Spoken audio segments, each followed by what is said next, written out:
सबसे बड़े cabinet minister थे। हम जाते थे और कहते थे कि ये काम करना है, तुरंत प्रभाव से एक अधिकारी को एक फोन हो जाता था, वो आपका काम स्वीकृत हो जाता था।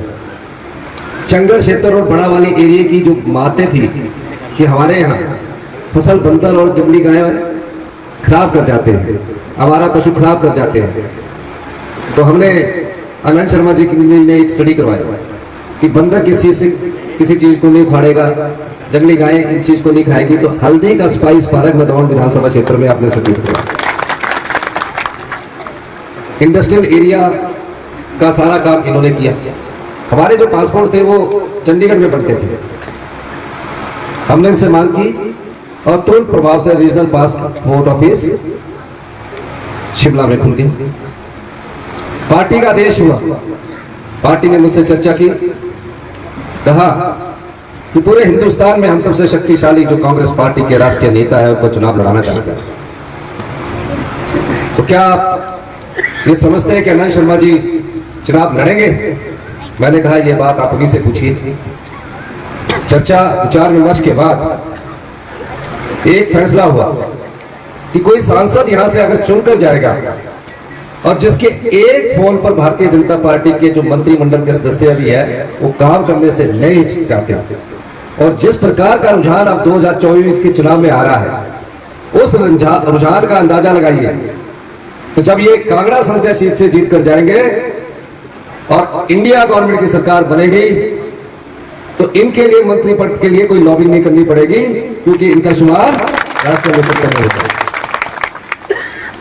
जब हम इनसे मांगते थे तब तो कोई क्षेत्रवाद की बात नहीं करते थे कि रीजनल पासपोर्ट ऑफिस दे दो, कोई कांग्रेस पार्टी के लोगों के लिए थोड़ी था, वो तो आम जनता के लिए था। फैशन टेक्नोलॉजी का इंस्टीट्यूशन मांगा, इनके बच्चे थोड़ी पढ़े उसमें, हमारे हिमाचल के बच्चे पढ़ते हैं उसमें। कदौड़ी में नया बिजनेस का सेंटर बना, बद्दी में 200 करोड़ रुपए का इन्होंने इन्वेस्टमेंट करवाया। शिमला मटौर की 4 लेन की जो 4 लेनिंग है उसकी सोच अगर किसी व्यक्ति के माध्यम से मेरे प्रतिनिधित्व किया आनंद शर्मा जी ने शिमला मटौर को 4 लेन की गति प्रदान की और स्वीकृत भी करवाया। ये कई चीजें हैं जो भारतीय जनता पार्टी वाले इस बात को उठा रहे हैं। उन्हें ये नहीं भूलना चाहिए कि पहली बार हिमाचल प्रदेश से कांग्रेस पार्टी ने पड़ोसी क्षेत्र से आपको जो विधायक चुनकर गया उसको मुख्यमंत्री बनाया। जो संजय रतन ने लड्डू कहा, खुंडिया कहा, तहसील बना दो, हमने तहसील की नोटिफिकेशन भी कर दी। ये अभी शुरुआत है और इसका अभी आगाज आगे आने वाले समय में चंगर नहीं रहेगा, कोई करीब नहीं जाएगा। मैं सिर्फ कुछ बातें आपके सामने करने आया हूं। हमारी सरकार को बने सिर्फ 15 महीने हुए। 15 महीने पहले जब मैंने ऐतिहासिक रिज मैदान पर शपथ ली थी उस समय मैंने कल्पना भी नहीं की थी कि मेरे घर से कोई मुख्यमंत्री के पद तक पहुंचेगा। पहले तो आम परिवार से निकला हुआ व्यक्ति को विधायक बनना बड़ा मुश्किल हो जाता है, और विधायक बनने के बाद जब मैं मुख्यमंत्री के पद पर पहुंचा तो मेरे मन में सिर्फ एक व्यक्ति से जुड़ी योजना लेकर मैं आया हूं। पर जब प्रेस वालों ने पूछा मैंने कहा मैं संघर्ष करके मुख्यमंत्री की कुर्सी पर पहुंचा हूं। मैंने जीवन काल में 20 साल मुझे विधायक हो गए। बचपन से आनंद शर्मा जी मुझे जानते होंगे, संजय रतन जी मुझे जानते होंगे, इनसे भी मैं आप लोगों के अधिकारों के लिए लड़ता है। प्रदेश के हित की सेवा के लिए मैं इनसे कई बार लड़ा, कई बार इन्होंने हमारे सबके काम आउट ऑफ द वे जाके किए। मैं क्यों इस्तीफा दूंगा? मैं एक योद्धा हूं, योद्धा की तरह लड़ूंगा। बात खत्म हुई। अंदर जयराम ठाकुर जी भगवान को चुनौती देने लगे, कहता है इस सरकार को तो भगवान भी नहीं बचा सकते। और 29 तारीख को 7 बजे गवर्नर के पास पहुंच गए सवेरे ही। भाई गवर्नर साहब को आराम से सोने तो दो, पर सत्ता की भूख ऐसी कि पूरी रात सोए नहीं उड़े। सवेरे उठ के सोचा कि कैसे सूर्य की पहली किरण हो गई, मैं फटाफट जाऊं। वो तो गवर्नर साहब ने मेरे को लगता है कि लेट टाइम दिया होगा, नहीं तो रात को ही चले जाना था। और कहा, और दर्जी को भी बुला लिया कि नया कोट पैंट बना दो। और इनका भी ये जो बिके हुए विधायक थे ये भी। तो जब ये बात हुई हमारे स्पीकर अध्यक्ष महोदय ने कह दिया कि इन्होंने आम जनता के बजट में पार्टी के विप की उल्लंघना की है, मैं इनको डिस्क्वालीफाई किया था। डिस्क्वालीफाई हो गए। फिर दोबारा वो पंचकुला के ललित होटल में ठहरे। आज जनता ये सवाल पूछना चाहिए उनसे, 1 महीना तक तुम आप अपने परिवार से नहीं मिले। ये मुख्यमंत्री की कुर्सी कोई बड़ी अहम नहीं है। लेकिन सवाल आज लोकतंत्र की हत्या जिस प्रकार से भारतीय जनता पार्टी ने किया, क्या आप लोग उनका साथ देंगे? हाथ खड़ा करके बताइए, सच्चे मन से बताइए, दोनों हाथ खड़ा करके बताइए। जो लोग आपके वोट को छीनने की कोशिश करते हैं, ये वोट बहुत कीमती है। हजारों साल की गुलामी के बाद कांग्रेस पार्टी ने जब देश को आजाद करवाया, तो जो संविधान निर्माता थे उन्होंने सबसे कीमती और सबसे उपयोगी उपहार जो हमारे हिंदुस्तान की जनता को दिया, वो वोट का अधिकार दिया। आपके वोट से हम मंत्री बनते हैं, आपके वोट से हम मुख्यमंत्री बनते हैं, आपके वोट से हम विधायक बनते हैं। और जब हम विधायक बनते हैं तो राजनीतिक मंडी में बिकते हैं और हिमाचल प्रदेश की सीमा में 1 महीने तक अंदर नहीं आते, तो इसका मतलब है आपने अपने ईमान को बेच दिया। भारतीय जनता पार्टी वाले कह रहे हैं कि 6 भाइयों को सम्मान नहीं मिला। कैसा सम्मान होता है? एसडीएम क्या, सारे अधिकारी क्या, सारे अफसर क्या, सारे पैसे, सब कुछ उनको हमने दिया 6 विधायकों को, यहां तक आजाद विधायकों को भी दिया। कांग्रेस पार्टी ने उन्हें विधायक बनने का मौका दिया, वो सम्मान नहीं है। कांग्रेस पार्टी ने उन्हें हाथ का चुनाव दिया, वो सम्मान नहीं है। और 14 महीने में ऐसा क्या हो गया? आपके क्षेत्रों में मैं खुद गया, वो सम्मान की बात नहीं कर रहे थे, सम्मान की बात नहीं कर रहे, वो सम्मान की बात कर रहे थे।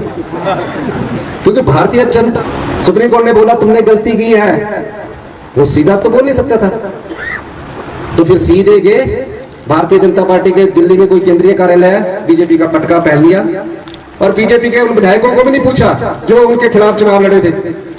अब ये जो चुनाव होने जा रहा है, ये बीजेपी के द्वारा जो जनता की भावनाओं की खरीद भारतीय जनता पार्टी के लोगों ने की है, उनको सबक सिखाने का चुनाव। हमारी सरकार को कोई खतरा नहीं है, हमारी सरकार 3.5 साल तक चलेगी।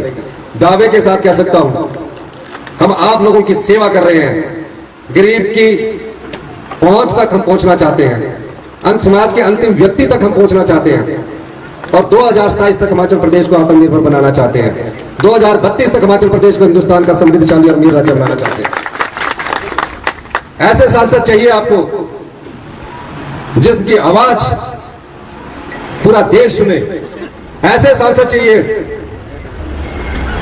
जहां ममता बनर्जी भी इनके साथ जनरल सेक्रेटरी के रूप में इनके अंडर काम कर चुकी है, हम लोग उनके अंडर काम कर चुके हैं। ऐसे सांसद चाहिए, अगर एक पत्र वीडियो लेटर किसी का लिख दिया जाए तो उस पर कार्रवाई हो। आप 20 साल से कांगड़ा से भारतीय जनता पार्टी का सांसद चुनकर आ रहे हैं। 18 साल वोटिंग राइट अगर किसी पार्टी ने दिया, वो भी कांग्रेस पार्टी ने दिया। 20 साल में आप कांगड़ा को एक ऐसा सांसद मिलना चाहिए जो आपके दर्द की बात को सुने, आपकी पीड़ा को समझता हो और दिमाग में आपके क्षेत्र का विकास करता हो, जिनके सारे जो भी अमन शर्मा जी कहेंगे, मैं आपको वादा करता हूं इस चंगर की जनता को कि हम सारे काम आपके पूरे करेंगे। तो क्या आप सब लोग सच्चे मन से बोलना, क्या आप सब लोग इस चुनाव में अमन शर्मा जी को अधिक से अधिक वोट डालेंगे? हाथ खड़ा करके बताइए। हाथ खड़ा करने का मतलब है भगवान की तरफ के। तो मैंने आपसे ये कहना है, ये लड़ाई सरकार की नहीं है कि सरकार जा रही है, हमारे साथ भगवान है, विधायक है। जयराम जी का कोट सिला सिलाया रह जाएगा। कुछ समय बाद जयराम जी की कुर्सी के पीछे उन्हीं के विधायक पड़ जाएंगे, क्योंकि भगवान भी सच का साथ देता है। ये लड़ाई बेईमानों के साथ ईमानदार जनता की है, ये लड़ाई सत्य और असत्य की है, ये लड़ाई लोकतंत्र को बचाने की है। तो क्या आप इस लोकतंत्र को बचाने में आगे आएंगे? आगे आएंगे? ये लड़ाई मेरी नहीं है, मैं तो मुख्यमंत्री की कुर्सी पर पहुंच गया हूं, लेकिन भविष्य की युवा पीढ़ी को लोकतंत्र में विश्वास और उसको मजबूत करने की है। झूठ जितना भी बार बार सत्य से टकराए, जीत अंत में सच की होती है। मैं इस लड़ाई को और हमारी सरकार इस लड़ाई को अकेले नहीं लड़ सकती। ना हमारे पास धन बल है, ना हमारे पास इतने सुविधाएं हैं। अनंत शर्मा जी ने 51 साल अपनी जिंदगी के कांग्रेस पार्टी में ईमानदारी से बिताए। इनके राजनीतिक किताब का इतिहास को पढ़कर देखिए, हिमाचल प्रदेश के हर कोने में कुछ ना कुछ दिया हुआ अनंत शर्मा जी का मिलता है। ईमानदारी की मिसाल आपके सामने है। इसलिए मैं आपसे फिर कहता हूं कि ये लड़ाई हमारी नहीं है। हम धन बल के जोर पर इस चुनाव को नहीं जीत सकते, जनबल के जोर से हम इस चुनाव को जीतेंगे। तो इस जनबल के जोर से मैं आपका आशीर्वाद चाहता हूं, आपका सहयोग चाहता हूं। क्या जनबल हमारे साथ खड़ा होगा? पक्का खड़ा होगा, जोर से बोलिए। यही मैं कहना चाहता हूं और आपको वादा करता हूं, चंगर में मैं दोबारा आऊंगा, चंगर में मैं आऊंगा, चंगर नहीं रहेगा। मैं पूरा एक दिन आपके बीच बिताऊंगा, क्योंकि अभी चुनाव है, अभी मेरे पास समय नहीं है, मैं आपके पास आऊंगा। और वैसे भी आना पड़ोसी है। अंत में भारतीय जनता पार्टी ने 10 साल एक ऐसी योजना लाई जिन्होंने व्याख्यान आनंद जी ने किया। मैं तो पहाड़ी भाषा से दस जो 18 साल का मुंडू भर्ती होया तो भाई अज रिटायर हो गया। मुंडुए के माँ बाप ने बोलना ब्याह करा देंगे, कुड़ी वाले ने बोलना मुंडू क्या करते हैं, ये भाई 30 साल से रिटायर हो गया, रिटायर ही है तो पेंशन मिलती ना, पेंशन भी नहीं मिलती। तो ऐसी अग्निवीर योजना को बंद करना है। और कौन कर सकता है? जब मजबूत सांसद जाए, अनंत शर्मा जी के रूम में ये आवाज संसद में उठेगी। अग्निवीर योजना बंद होनी चाहिए कि नहीं होनी चाहिए? अग्निवीर योजना बंद करने के लिए हमें सशक्त और शक्तिशाली सांसद चाहिए, जो अनंत शर्मा जी है। 20 साल में आप भारतीय जनता पार्टी के कमल को मोड़ लगाते आए। इस बार सबसे मजबूत प्रत्याशी हमने अनंत शर्मा जी के आपके पास दिया है, इस आशा के साथ कि 4 जून को जब रिजल्ट निकले तो अग्निवीर में जो हमारे भाई जिन्होंने ब्याह भी नहीं होना, उनको ये राहत मिलेगी, क्योंकि दिल्ली में एनडीए सरकार नहीं बनने वाली है, इंडिया की सरकार आने वाली है। आपका बहुत बहुत धन्यवाद। जय हिंद।